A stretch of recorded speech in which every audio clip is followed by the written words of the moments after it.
What's up YouTube, Dramatello here, and today I want to speak with you about PC versus console. And let me tell you something, when you're asking the question of what is better, consoles or PC, the question in and of itself is actually wrong. And let me tell you what I mean by that. So think about it this way, right? Every time there was a debate between PC gamers and console gamers, the only thing that consoles had to say to a PC gamer as, let's call it, the benefits of playing on consoles, it was always two things. One, cost, and second, exclusives, right?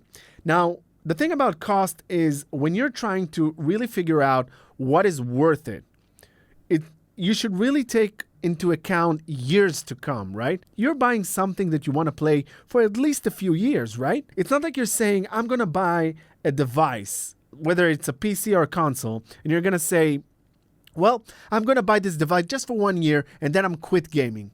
Usually that's not the case. So when you're trying to figure out what is more cost efficient, then you need to take years to come. And when you start to make all these calculations about, well, the fact that games are cheaper usually on PC, you can get a lot of great deals with like third-party websites, which unfortunately, when you're talking about consoles, sometimes that would mean you're buying, it's like you're purchasing a user that has the game for you to play, right? It's just weird business.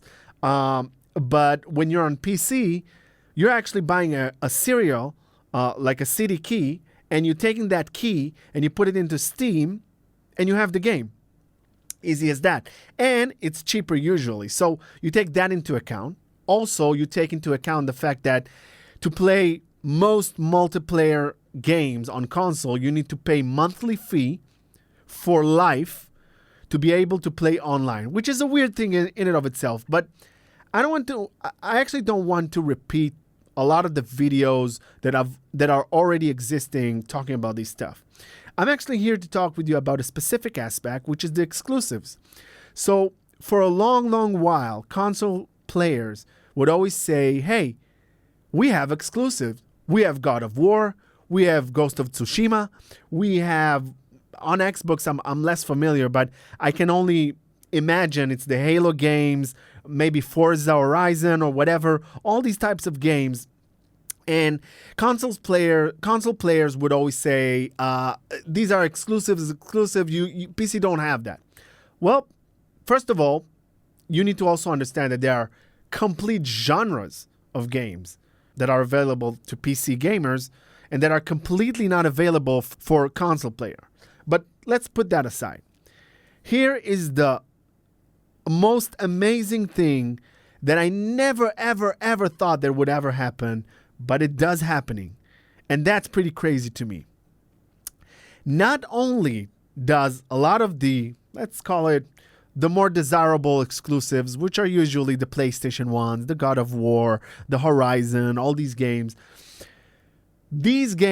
not only come to PC, either came already or are future to come to PC. Not only that, but it's also the fact that the ports, like the actual game, is incredible on PC. So when you're playing God of War, not only you're not missing out, but in a lot of terms, especially if you have a beast of a computer, not only you're not losing, you're actually benefiting so much because the frames per second is not capped. And yeah, you might say, well, I got the PlayStation 5, I can do 120 FPS. Well, maybe. But have you ever thought about the fact that a PC can get to 144 hertz and maybe more, depending obviously on the power of your computer? But just imagine that. Now, again, you might say, well, the cost efficiency. Okay, maybe, yeah. Sure, a lot of the graphics card costs sometimes more than the consoles themselves, right? So you might say that. But when you take into account the fact that the exclusive not only come to PC, but the actual gameplay, the ports, everything, how the way everything works, it works so great and so greatly optimized. It's just incredible. I never in a million years thought that I would be playing God of War, the game that I wanted to play for so long, and I always helped myself, and I was like, nah, I don't have like the finance to buy a PlayStation or whatever. I'm not going to do it now.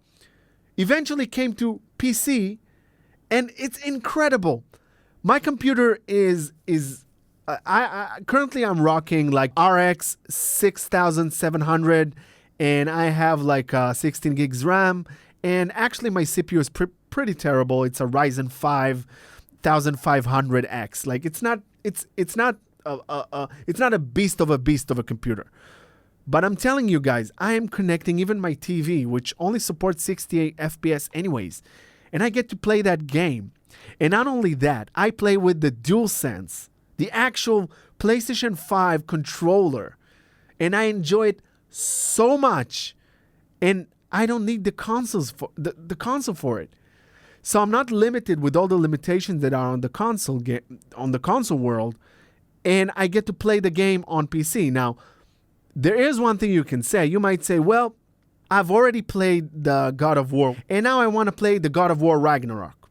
So yeah, the expansion doesn't exist yet on PC. However, we are just starting out. You need to remember, this is now. This is like the new thing. PlayStation are bringing all these games, and it's a pretty new thing, so we still don't know how long. Some people say, oh, it's going to take just as much as it took God of War to reach PC, so it's going to take years until Ragnarok will come. Well, first of all, you don't know that. So unless you have an incredible itch to play Ragnarok right now, like you simply cannot wait, then by all means, go buy a PlayStation 5. All right, I get it. But if you're just a little bit patient, and let's be honest with ourselves, there's way more games that anyone could ever imagine. Like, you have so many games that you can play on PC right now. You don't have to play Ragnarok right now. Like, you can wait a little bit. Just see when it arrives. But if it's not going to be soon, that's fine, because there are other games. Like the Horizon games are here too on PC. You can buy them for pennies in comparison to how much they cost on PlayStation Store.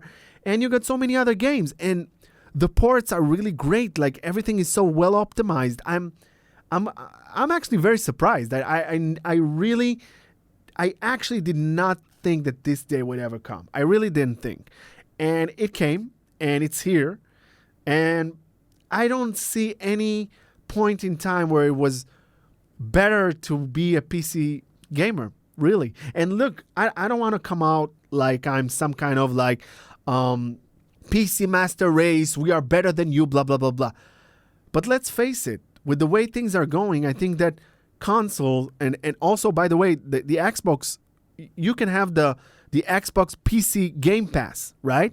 You can actually have games like Halo and all these games. You can have all those on PC too.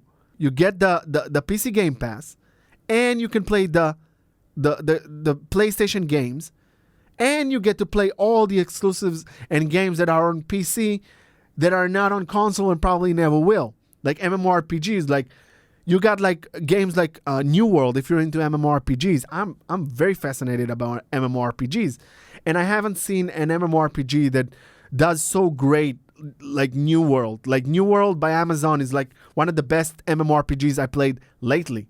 I had so much fun.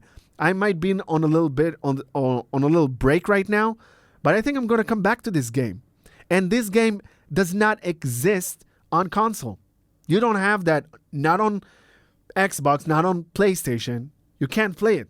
So you have to have a PC.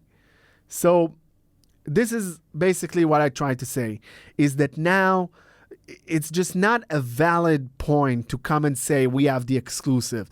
You might have a little bit of games that really are non-existent on PC now. It's fair to say that it will come to PC at some point. Come on. So unless you have like a super urgent itch, I would say PC gaming is just really great, especially now. Hope you enjoyed this video, and if you like this video, please like and subscribe, and I will see you in the next video. Peace out.